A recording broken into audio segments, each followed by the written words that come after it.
Motor baru tidak selalu berarti motor laku. Di Indonesia, banyak motor lahir dengan ambisi besar. Desain dibuat beda, fitur ditumpuk, harga dinaikkan dengan penuh percaya diri. Tapi realitanya kejam. Motor-motor ini tidak mati di lintasan balap, tidak kalah di komparasi media, dan tidak juga dihancurkan oleh kompetitor secara langsung.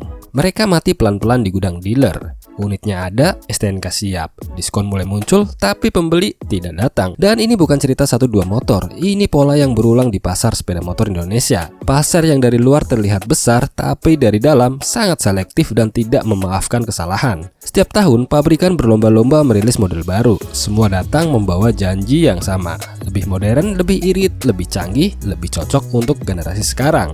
Namun realitanya sederhana, konsumen Indonesia tidak membeli janji, mereka membeli alasan. Alasan kenapa motor ini lebih masuk akal dibanding motor lain yang sudah terbukti. Dan ketika sebuah motor tidak bisa menjelaskan alasan keberadaannya, maka sejak hari pertama diluncurkan, sebenarnya ia sudah kalah. Nah, mari kita lihat skalanya. Pasar motor Indonesia bukan pasar kecil. Sepanjang tahun 2024, penjualan motor nasional mencapai sekitar 6,33 juta unit. Dan masuk ke 2025, meski sempat tertekan di awal tahun, pasar kembali bergerak. Hingga Oktober 2025, penjualan domestik sudah menembus sekitar 5,4 juta unit. Target IC berada di kisaran 6,4 hingga 6,7 juta unit. Artinya apa? Masalahnya bukan karena orang Indonesia berhenti beli motor. Masalahnya adalah motor mana yang layak dibeli. Konsumen hari ini jauh lebih kritis. Mereka membandingkan, mereka menghitung ulang. Mereka tidak lagi tergoda hanya karena motor itu baru. Motor baru tanpa identitas adalah motor yang berbahaya. Sekarang kita masuk ke konteks paling penting. Pasar motor Indonesia sangat timpang. Honda menguasai sekitar 78% pasar. Yamaha di posisi kedua dengan sekitar 21%. Sisanya Suzuki, Kawasaki, dan merek lain berbagi kurang dari 1%. Angka ini menjelaskan banyak hal. Jika motor Honda saja salah posisi, hasilnya bisa fatal, apalagi motor dari merek yang volumenya kecil, dealernya terbatas, dan after salesnya tidak sekuat Honda atau Yamaha. Di pasar seperti ini, motor tidak boleh setengah-setengah, harus jelas untuk siapa, untuk kebutuhan apa, dan kenapa harus dipilih. Dan sekarang kita akan masuk ke 6 motor yang secara logika pasar Indonesia punya potensi besar gagal bersinar dan berakhir sebagai penghuni gudang dealer. Bukan karena jelek, tapi karena salah posisi. Nah, motor pertama yang kita bahas adalah Honda Genio, korban identitas yang tidak jelas. Honda Genio adalah contoh paling klasik tentang motor yang lahir dengan niat baik, tapi kehilangan arah sejak awal. Saat pertama kali diperkenalkan, Genio diposisikan sebagai motor harian bergaya anak muda. Masalahnya, anak muda yang mana? Desainnya terlalu kalem untuk disebut sporty, terlalu biasa untuk disebut stylish, dan terlalu tanggung untuk disebut premium. Tidak cukup retro untuk menantang Scoopy, tidak cukup modern untuk menyaingi Beat, dan tidak cukup besar untuk dianggap naik kelas. Akibatnya, konsumen bingung. Dan di pasar Indonesia, kebingungan adalah awal dari penolakan. Masalah Genio tidak berhenti di desain. Honda memilih Genio sebagai motor pertama yang menggunakan rangka SAF. Ketika isu rangka melengkung dan berkarat muncul, efeknya langsung terasa, bukan hanya ke Genio, tapi ke seluruh kepercayaan konsumen. Honda mencoba menyelamatkan Genio lewat facelift tahun 2022. Ban diperkecil, proporsi dibenahi, visual dibuat lebih masuk akal. Namun masalah Genio bukan di tampilan, masalahnya ada di persepsi. Bandingkan dengan Beat dan Scoopy, dua motor ini punya cerita yang jelas, punya pasar loyal, dan punya nilai jual yang kembali kuat. Genio selalu berada di tengah, dan di pasar Indonesia, posisi tengah tanpa identitas adalah tempat paling berbahaya. Nah, yang kedua, Yamaha Frigo. Fitur besar, daya tarik kecil. Secara logika, Yamaha Frigo itu masuk akal. Bagasi besar, tangki di depan, praktis untuk harian. Tapi motor tidak dibeli dengan logika saja. Motor dibeli dengan rasa. Sejak generasi pertama, desain Frigo sudah menuai perdebatan. Terlalu membulat, terlalu motor keluarga, kurang karakter. Frigo akhirnya facelift di tahun 2022. Memang membuatnya terlihat lebih modern. Namun secara aura, Frigo tetap Frigo. Nah, masalah Frigo semakin besar ketika Yamaha sendiri merilis motor yang jauh lebih menarik secara emosional. Fazio, desain retro, pilihan warna kuat, posisi jelas sebagai motor lifestyle. Dan di sisi lain, Gear 125 Ultima hadir sebagai motor fungsional murah. Frigo terjepit di tengah, tidak semurah Gear, tidak segaya Fazio, tidak cukup premium untuk naik kelas. Dan di pasar Indonesia, posisi tanggung adalah hukuman mati.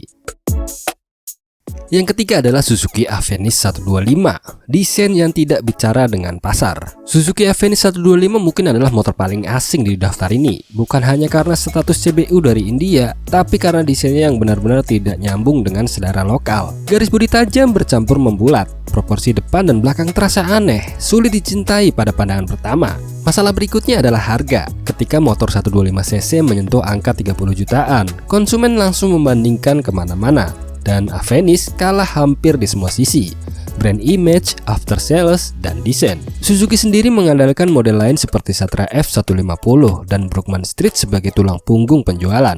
Avenis tidak pernah benar-benar menjadi fokus. Satu-satunya alasan Avenis tidak terlihat adalah karena jumlah unitnya dibatasi, bukan karena laku, tapi karena stoknya memang sedikit. Yang keempat, Yamaha X-Ride 125. Karakter yang hilang. X-Ride generasi pertama punya satu kekuatan besar, karakter. Motor matic dengan rasa adventure ringan, unik dan berbeda. Namun generasi kedua justru kehilangan identitas itu. Desain melemah, aura petualang memudar, dan tidak cukup stylish untuk menjadi motor lifestyle. Dan dengan harga kisaran 20 jutaan, konsumen bertanya satu hal sederhana, kenapa harus X-Ride? Pertanyaan itu tidak pernah dijawab dengan kuat, dan ketika sebuah motor tidak bisa menjawab dengan alasan keberadaannya, pasar akan melupakannya.